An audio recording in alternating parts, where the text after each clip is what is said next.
أعوذ بالله من الشيطان الرجيم. بسم الله الرحمن الرحيم. ألف لام را. كتاب أحكمت آياته ثم فصلت من لدن حكيم خبير. ألا تعبدوا إلا الله إنني لكم منه نذير وبشير. وأن استغفروا ربكم ثم توبوا إليه يمتعكم متاعا حسنا إلى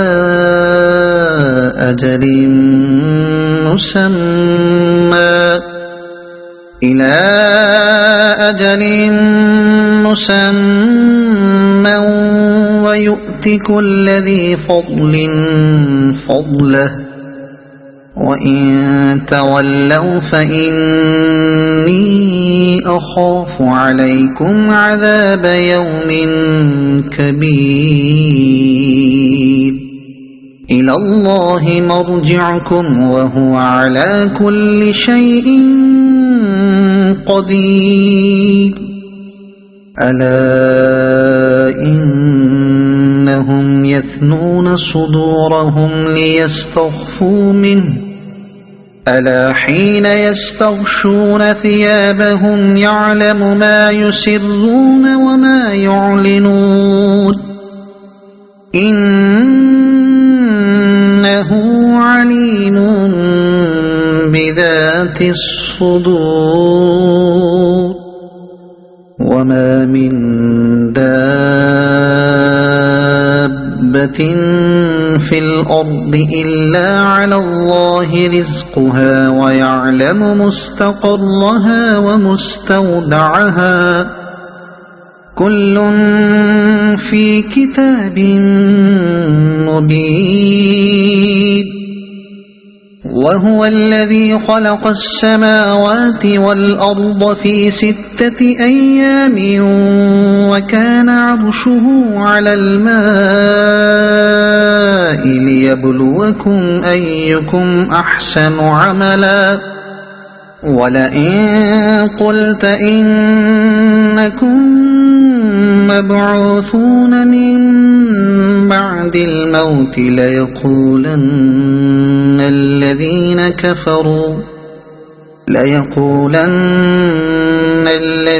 كفروا إن هذا إلا سحر مبين. ولئن أخرنا عنهم العذاب إلى أمة معدودة ليقولن ما يحبسه. ألا يوم يأتيهم ليس مصروفا عنهم وحاق بهم ما كانوا به يستهزئون. ولئن أذقنا الإنسان منا رحمة ثم نزعناها منه إنه ليئوس كفور. ولئن أذقناه نعماء بعد ضراء مسته ليقولن ذهب السيئات عني إنه لفرح فخور. إلا الذين صبروا وعملوا الصالحات أولئك لهم مغفرة وأجر كبير. فلعلك تارك بعض ما يوحى إليك وضائق به صدرك أن يقولوا لولا أنزل عليه كنز كنز أو جاء معه ملك إنما أنت نذير والله على كل شيء وكيل أم يقولون افتراه قل فأتوا بعشر سور مثله مفتريات وادعوا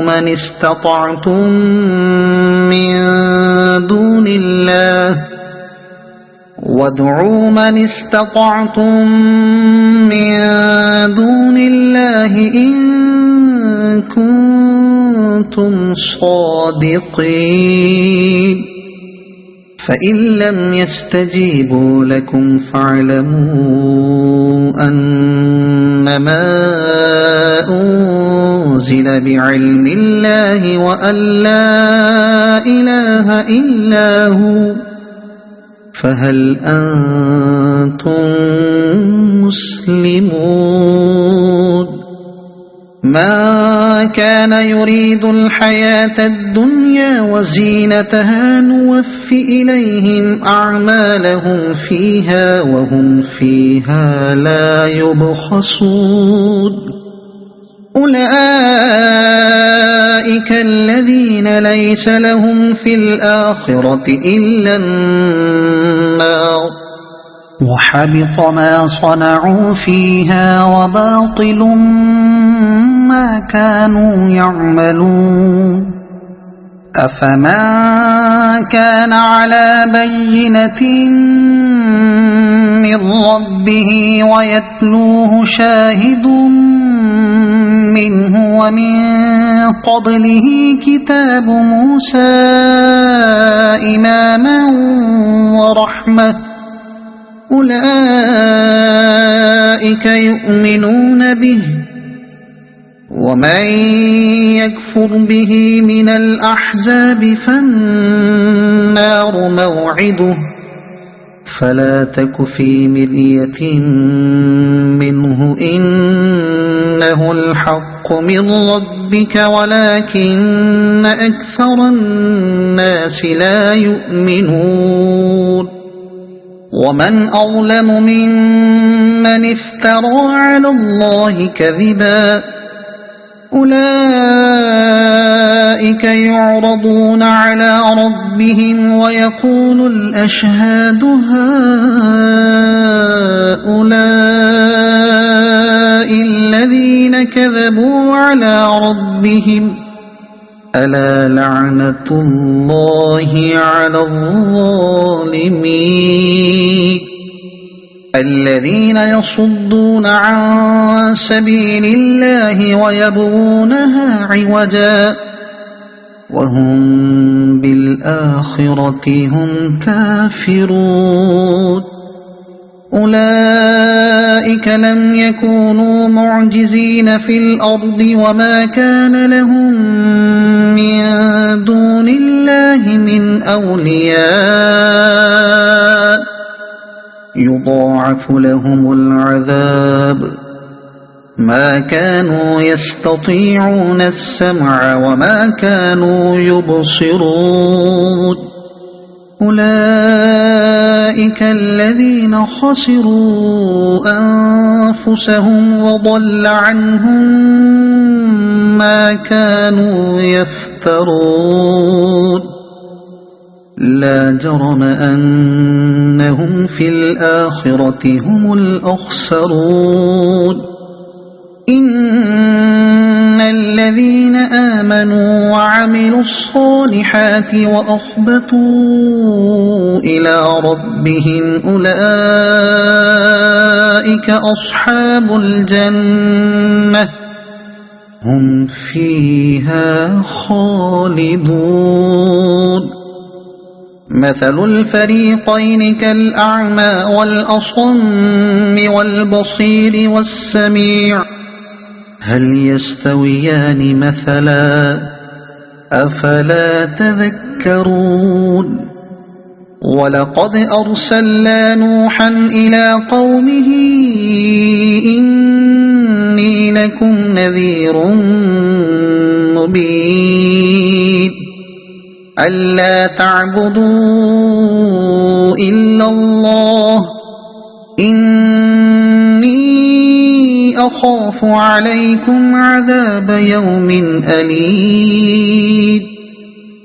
فقال الملأ الذين كفروا من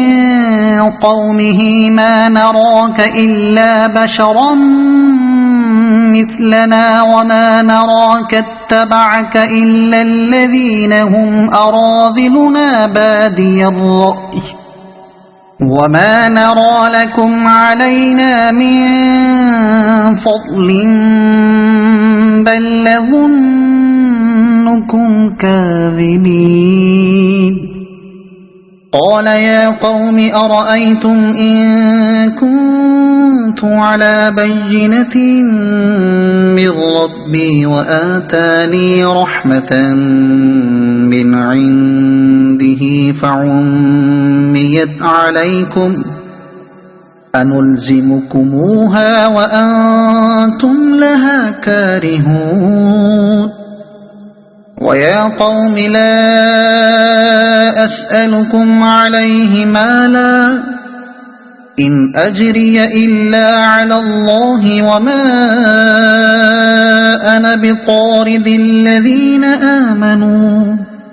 إنهم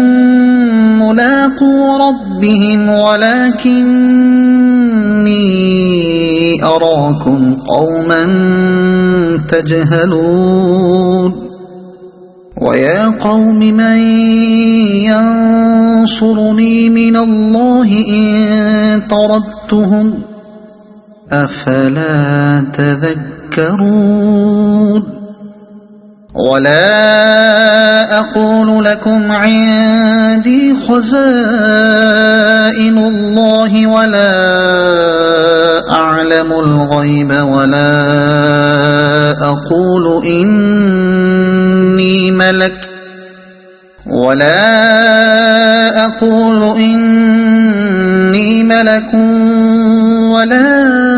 أقول للذين تزدري أعينكم لن يؤتيهم الله خيرا الله أعلم بما في أنفسهم إني إذا لمن الظالمين قالوا يا نوح قد جادلتنا فأكثرت جدالنا فأتنا بما تعدنا إن كنت من الصادقين قال إنما يأتيكم به الله إن شاء وما أنتم بمعجزين ولا ينفعكم نصحي إن أردت أن أنصح لكم إن كان الله يريد أن يغويكم هو ربكم وإليه ترجعون أم يقولون افتراه قل إن افتريته فعلي إجرامي وأنا بريء مما تجرمون وأوحي إلى نوح أنه لن يؤمن من قومك إلا من قد آمن فلا تبتئس بما كانوا يفعلون واصنع الفلك بأعيننا ووحينا ولا تخاطبني في الذين ظلموا إنهم مغرقون ويصنع الفلك وكلما مر عليه ملأ من قومه سخروا منه قال إن تسخروا منا فإنا نسخر منكم كما تسخرون فسوف تعلمون من يأتيه عذاب يخزيه ويحل عليه عذاب مقيم حتى إذا جاء أمرنا وفارت النور قل احمل فيها من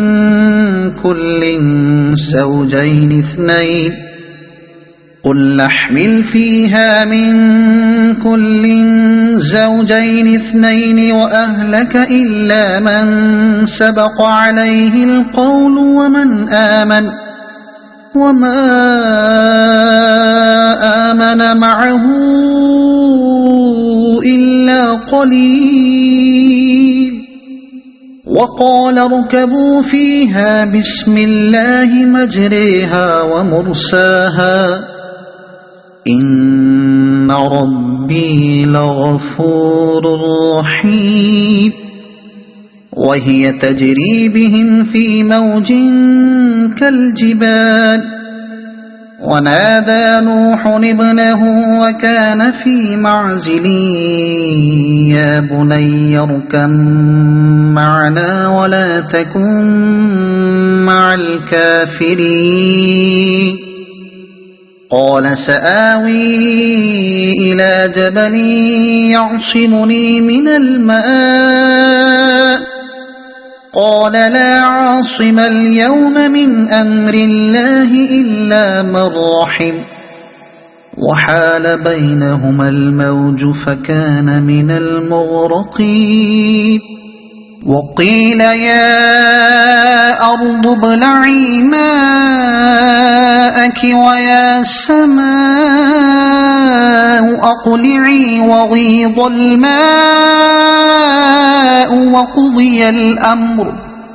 وقضي الأمر واستوت على الجودي وقيل بعدا للقوم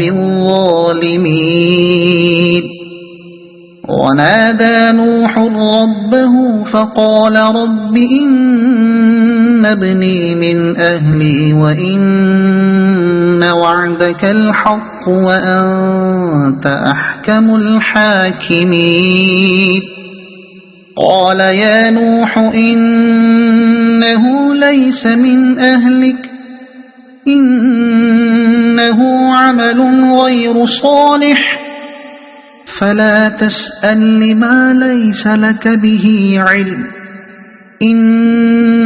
إني أعظك أن تكون من الجاهلين قال رب إني أعوذ بك أن أسألك ما ليس لي به علم وإلا تغفر لي وترحمني أكن من الخاسرين قيل يا نوح اهبط بسلام منا وبركات عليك وعلى أمم ممن معك وأمم سنمتعهم ثم يمسهم منا عذاب أليم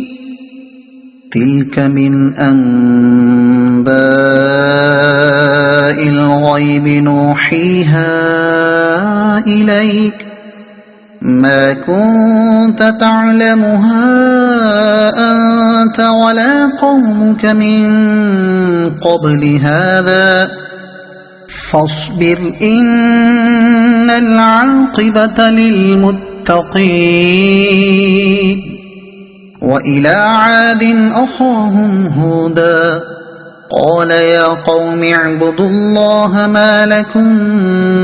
من إله غيره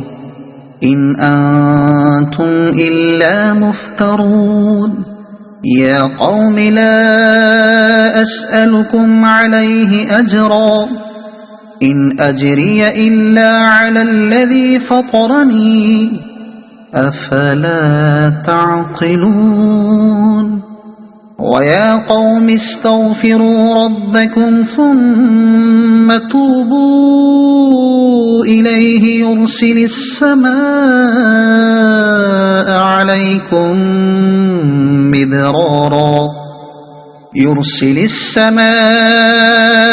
عليكم مدرارا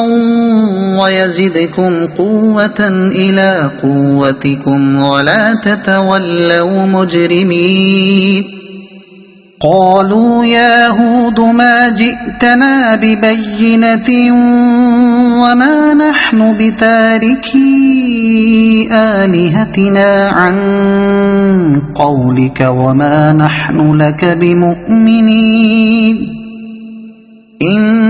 نقول إلا اعتراك بعض آلهتنا بسوء قال إني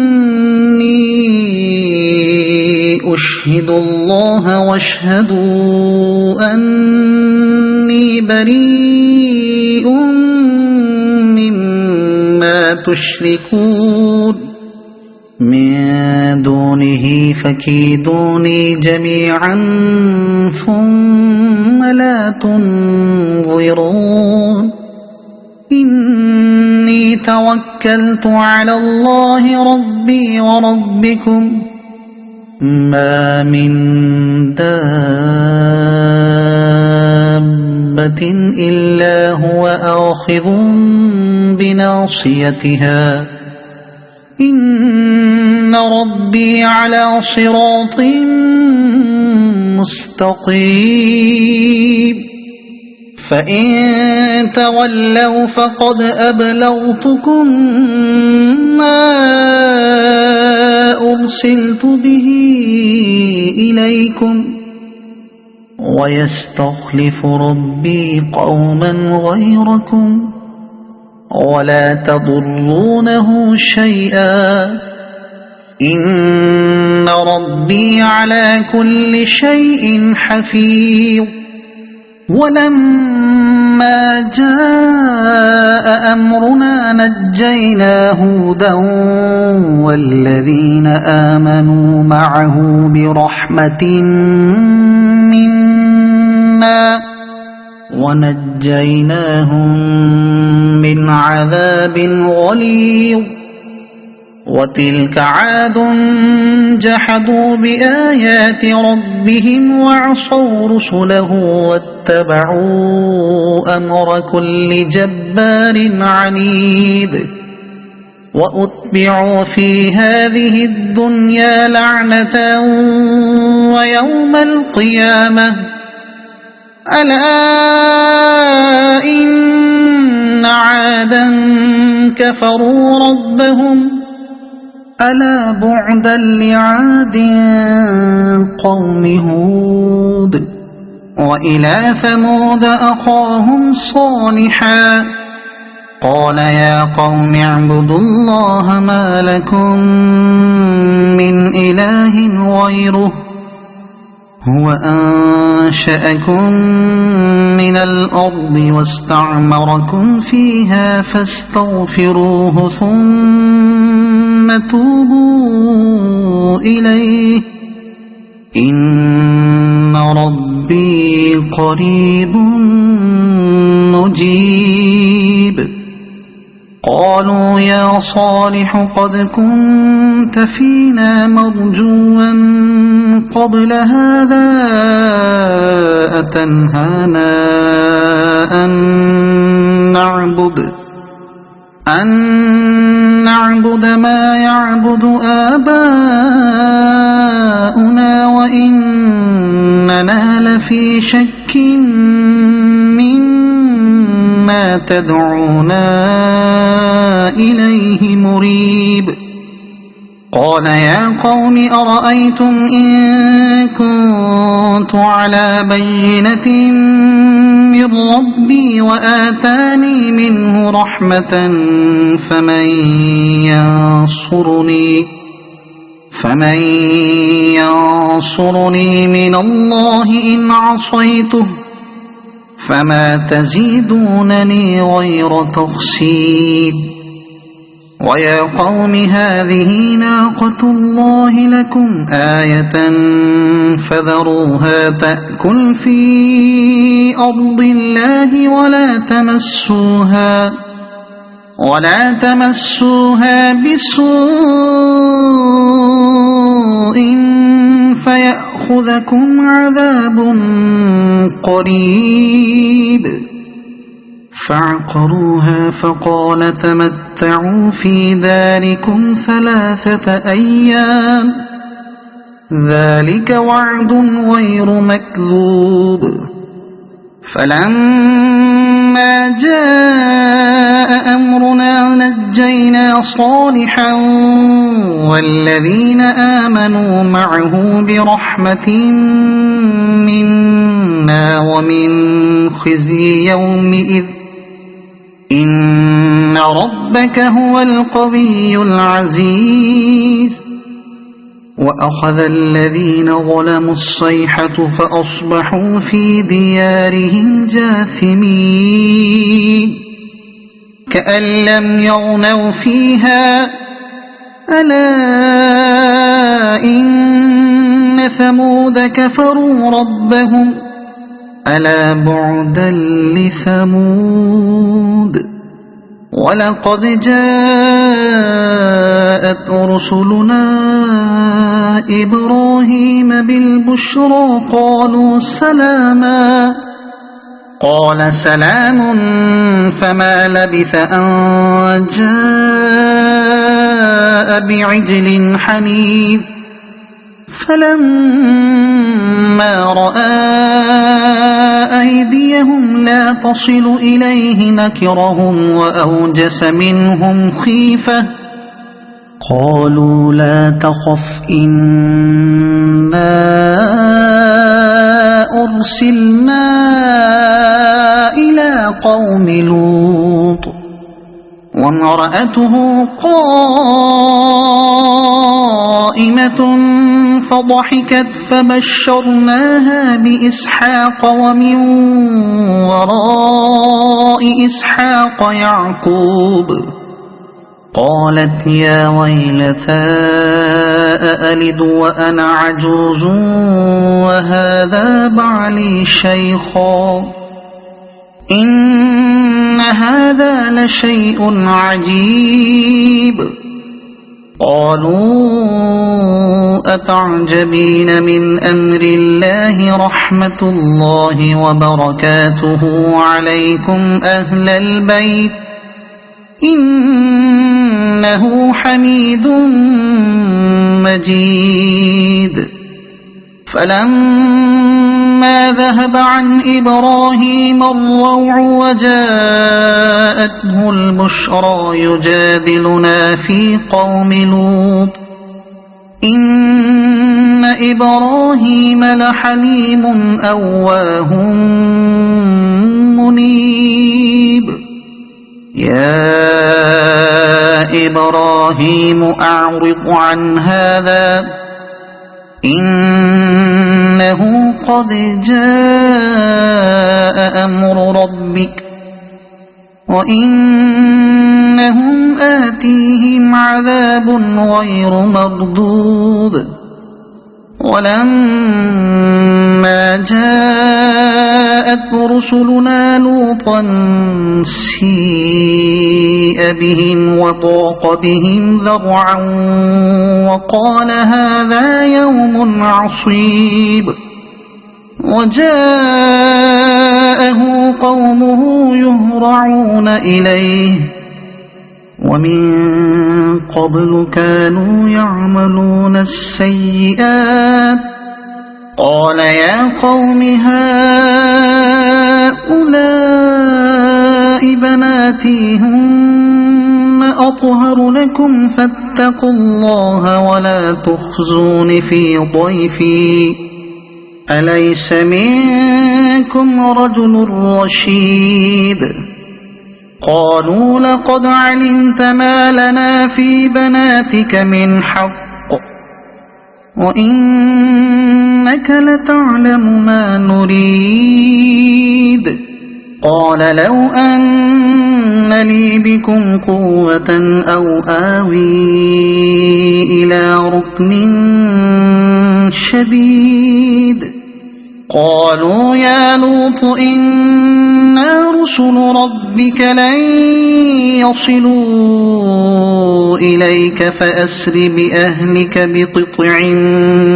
من الليل ولا يلتفت منكم أحد إلا امرأتك إنه مصيبها ما أصابهم إن موعدهم الصبح أليس الصبح بقريب فلما جاء أمرنا جعلنا عاليها سافلها وأمطرنا عليها حجارة من سجيل منضود مسومة عند ربك وما هي من الظالمين ببعيد وإلى مدين أخاهم شعيبا قال يا قوم اعبدوا الله ما لكم من إله غيره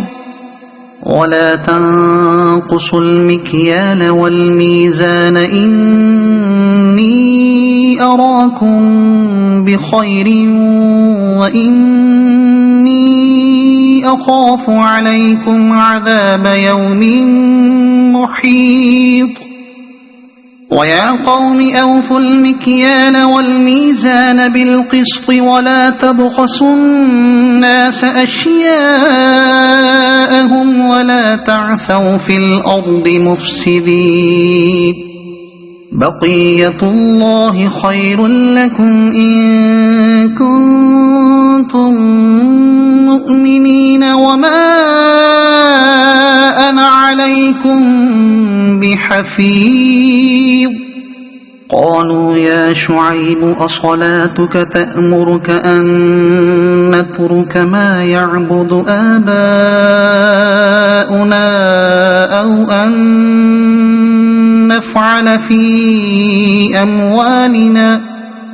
أو أن نفعل في أموالنا ما نشاء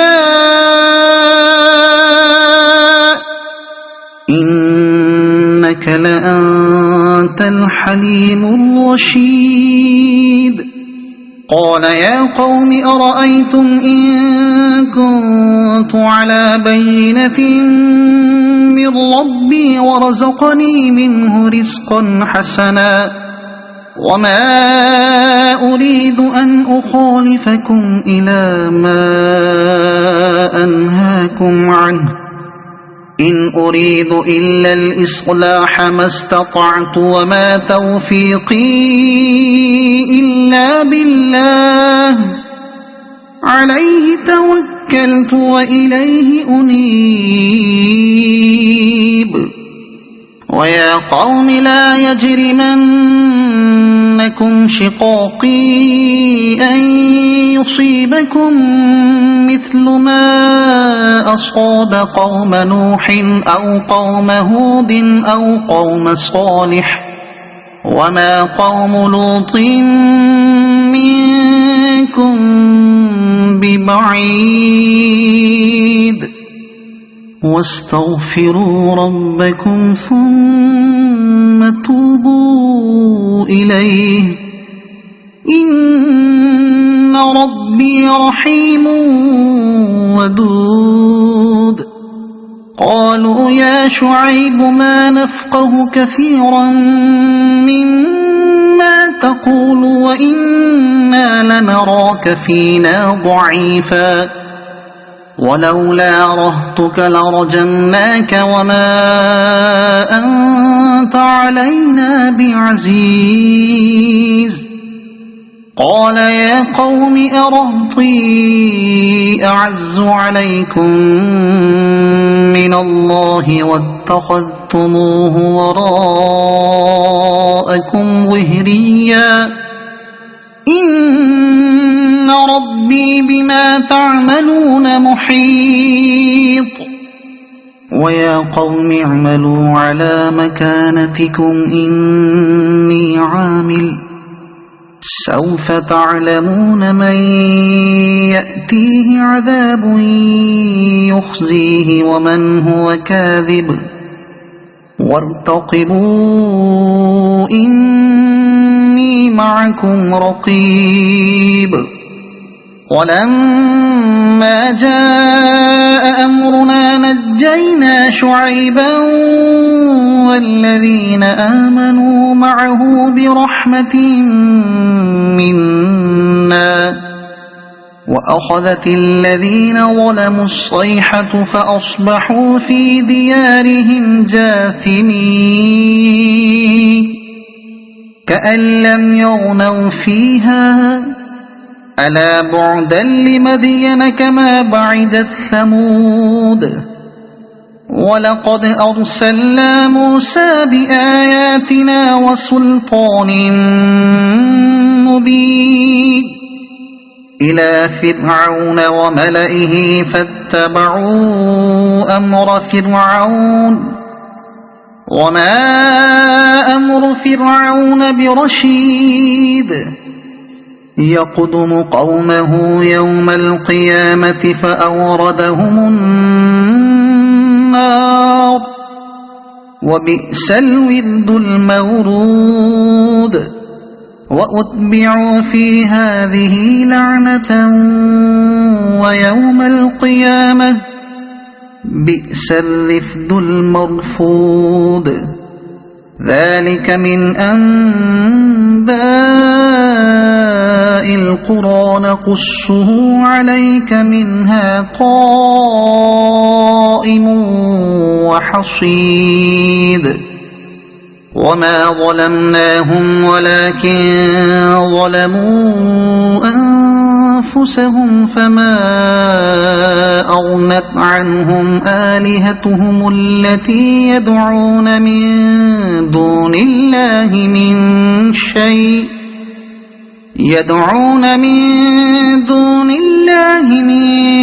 شيء لما جاء